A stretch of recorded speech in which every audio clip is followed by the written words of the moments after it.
Hello movie lovers, we are back with one more movie explanation. आज हम MCU की Antman and the Wasp Quantumania movie का explanation करेंगे। Explanation है तो दोस्तों स्पॉइलर तो होंगे ही। मूवी की शुरुआत में हम देखते हैं जेनेट को, जब वो क्वांटम रिल्म में फंस गई थी। वो आसपास की चीजें देखकर बहुत ज्यादा डर जाती है। वहाँ उस पर अजीब से क्रिएचर अटैक कर देते हैं। अब उनके अटैक से वो खुद को बचाने की कोशिश कर रही है। उतने में जेनेट को वहाँ पर एक और शख्स दिखता है। वो पूछता है हम लोग कहाँ पर है, और वो शख्स कोई और नहीं बल्कि होता है कैंग द कॉन्करर।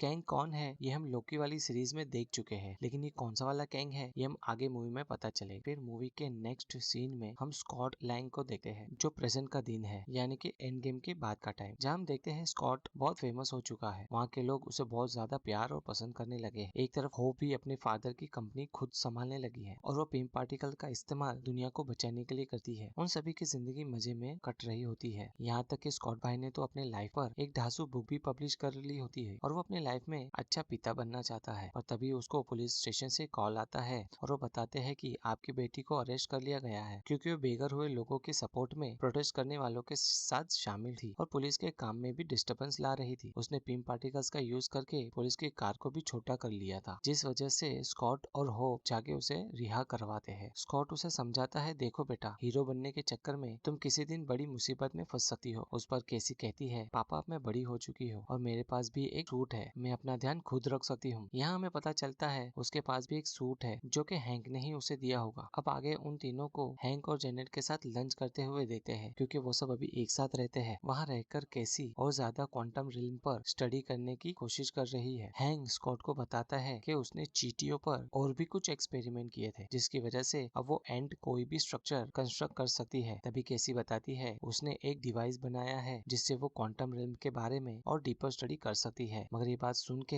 जेनेट को टेंशन आ जाता है, क्योंकि जेनेट ने अपनी जिंदगी के 30 साल वहाँ बिताए हैं। उसे पता है कि क्वांटम रिल्म कितना डेंजरस साबित हो सकता है, लेकिन कैसी कहती है क्वांटम रिल्म के बारे में जानने के लिए हमें वहाँ जाने की जरूरत नहीं है। इस डिवाइस की मदद से हम यहाँ बैठकर उन सब के बारे में जान सकते हैं जो वहाँ पे मौजूद है। वो ये भी बताती है कि ये डिवाइस की मदद से क्वांटम रिल्म में सिग्नल भेजा जाता है, और वहाँ की सारी चीजें ये डिवाइस दिखा देता है। सिग्नल का नाम सुनकर जेनेट की जान गले में आ जाती है, और वो तुरंत ये डिवाइस बंद कर देती है। बट अनफॉर्चुनेटली डिवाइस अपने आप शुरू हो जाती है और सब कुछ अंदर खींच लेती है, यहाँ तक कि हैंक की चींटियां भी उसमें चली जाती है। फिर हम देखते हैं स्कॉट और केसी एक तरफ होते हैं। जब वो अपने आसपास देखते हैं तो बहुत कंफ्यूज हो जाते हैं कि ये चीज क्या है और हम कहाँ पर आ गए हैं। दूसरी तरफ होप और हैंक गिर जाते हैं, और वो मिलकर जेनेट को ढूंढने लगते हैं। तभी जेनेट आ जाती है और उन्हें वो खुद को चुप कर रहने को कहती है, और अब स्कॉट होप से बात करने की कोशिश कर रहा होता है, मगर कोई बात ही नहीं हो पाती। फिर वो कैसी को शांत रहने को कहता है, और कहता है कि हम सुरक्षित है, तुम चिंता मत करो बेटी। तभी उनके ऊपर एक बड़ा सा क्रिएचर अटैक कर देता है। वो क्रिएचर उन्हें मारने ही वाला होता है। तभी कुछ लोग आकर उस क्रिएचर को मार के उन्हें बचा लेता है। ये लोग कोई और नहीं बल्कि क्वांटम रिल्म में रहने वाले लोग हैं, और वो लोग स्कॉट और कैसी को पकड़कर अपने साथ ले जाते हैं। फिर वो लोग स्कॉट को एक सीरम पिलाते हैं। वो पीने के बाद स्कॉट को उनकी लैंग्वेज अच्छे से समझ में आने लगती है। अगर यही लॉजिक बॉलीवुड में बनता तो शायद वो चीज ना चलती। फिर स्कॉट वो लोगों को बताता है कि वो लोग यहाँ पर कैसे आए, और वो वहाँ के लोगों के लिए खतरा नहीं है। लेकिन तभी वहाँ पर उनकी लीडर जेनेटर आ जाती है। वो बताती है ये लोग ऊपर से आए हैं, और उनके पीछे वो कैंग भी आ गया होगा। कैंग ने उनकी दुनिया तबाह करके बद से बदतर बना दी थी। स्कॉट को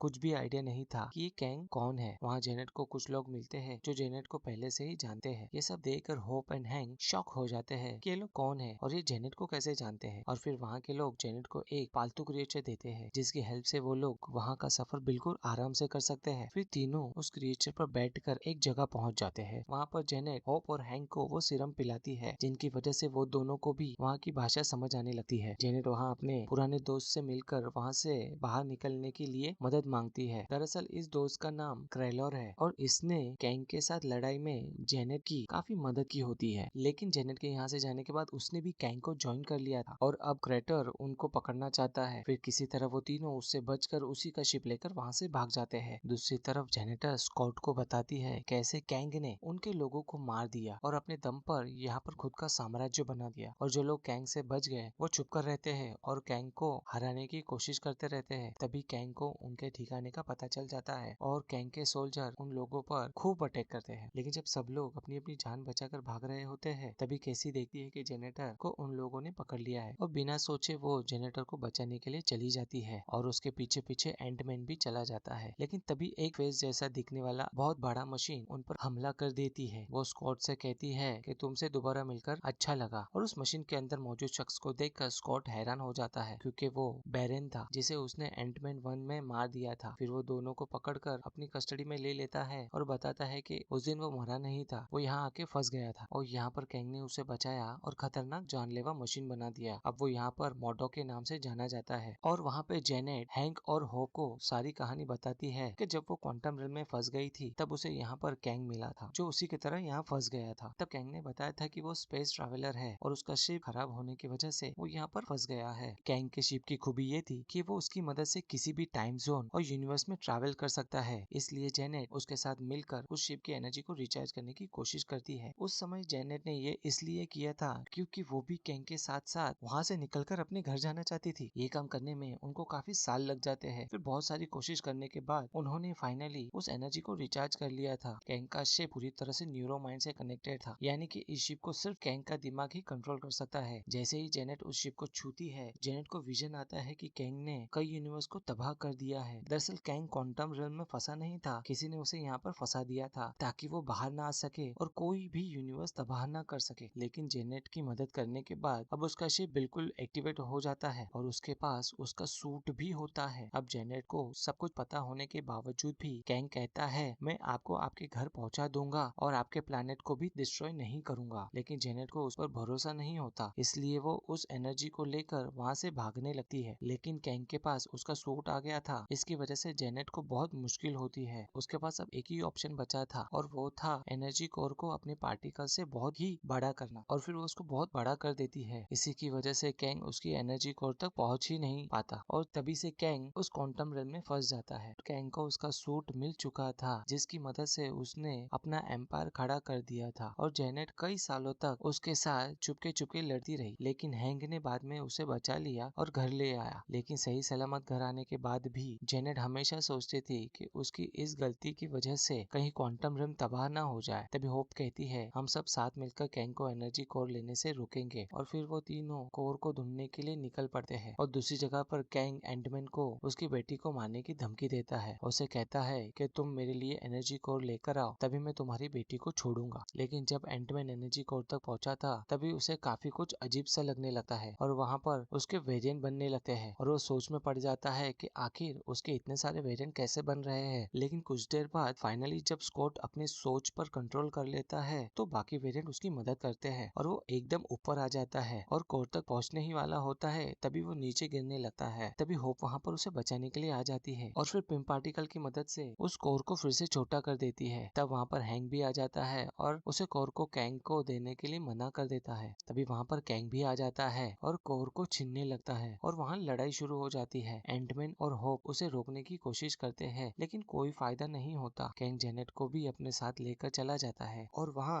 हैंग मॉडॉक से लड़ रहा होता है, इसलिए वो जेनेट की मदद नहीं कर पाता। फिर दूसरे सीन में हम देखते हैं कैंग जेनेट को बताता है कि जब उसने टाइमलाइन में देखा तो मल्टीवर्स खुद म खुद खत्म हो रहे थे और इसके लिए खुद वहाँ के लोग जिम्मेदार थे और इसके लिए उसने उन पर कंट्रोल कर लिया और जो भी यूनिवर्स खतरा साबित हुए उसने उसे पहले ही खत्म कर दिया। यही नहीं, उसने अपने सारे वेरिएंट को भी मार डाला। लेकिन इन सब में उसे करोड़ों जानें लेनी पड़ी, लेकिन इसके बावजूद उसे अब कोई फर्क नहीं पड़ता। यहाँ स्कॉट और हो के पास हैंक आता है जिसके पास उसकी एंट होती है जो कि बहुत जायंट होती है। वो बताता है कि चींटियों ने कई सालों को कुछ मिनटों में ही बिता दिया है और इन चींटियों ने ही मुझे ढूंढ निकाला। और वहाँ केसी को कैंग के सिपाही लेकर जा रहे होते हैं। केसी सबको मारकर जेनेटर को छुड़ाने के लिए भाग जाती है। जेनेटर उसे कहती है, मुझे मेरे लोगों को संदेश देना होगा कि वो एक साथ कैंग पर हमला करे ताकि हम उस कैंग को हरा सके। हम टावर के अंदर है और तुम लोग को टावर के बाहर से हमला करना है। और इस मैसेज को स्कॉट भी सुन रहा होता है। फिर वो टावर की तरफ बढ़ रहे होते हैं और कैंग भी पूरे अंपायर के साथ वहाँ से निकलने की तैयारी कर रहा होता है। और फिर कैंग कोर की एनर्जी को अपने शिप में लगा देता है और निकलने का ऑर्डर दे देता है। लेकिन तभी स्कॉट अपने जायंट साइज में आ जाता है और पूरे एम्पायर पर हमला कर देता है और सब कुछ तबाह करने लगता है। कैंग के सभी शिप उसको रोकने आ रहे होते हैं लेकिन तभी बाकी सभी लोग उन पर हमला कर देते हैं। दूसरी तरफ मोडो केसी को मारने आ रहा होता है लेकिन केसी अपनी साइज बड़ा करके मोडोक को मार देती है। फिर कैंग अपना शिप स्टार्ट करने ही वाला होता है कि स्कॉट उस पर अटैक कर देता है जिससे उसकी प्रोटेक्शन कवर टूट जाती है और फाइनली कैंग बाहर आ जाता है और लोगों को मारना शुरू कर देता है। वो बहुत गुस्से में होता है क्योंकि उसका मुकाबला कोई नहीं कर पाया था। अब यहाँ तक कि स्कॉट भी उसका हमला सह नहीं पा रहा होता है। अब कैंग स्कॉट को कहता है, शायद तुम्हें पता नहीं मैंने कितने सारे यूनिवर्स को तबाह किया, कितने सारे एवेंजर्स और एंटमैन को मार दिया है।